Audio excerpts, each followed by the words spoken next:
కుమారుడా ఏదేగన్నా నా కుమారుడా అంటే నువ్వు చెడు పని చేసావని నువ్వు దేవుడు కొలచలేదని ఆయన ఏమన్నాడు? నువ్వు నా కుమారుడు కాదురా అని చెప్పి అనలా. ఏమన్నాడంటే ఓ నా కుమారుడా ఏమన్నాడు?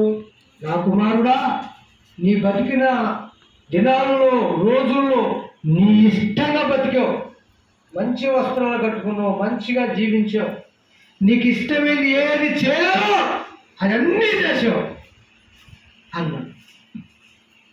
నువ్వు ఆ రాజ్యానికి రావాలంటే ఇలాగనే ఉన్నాడు.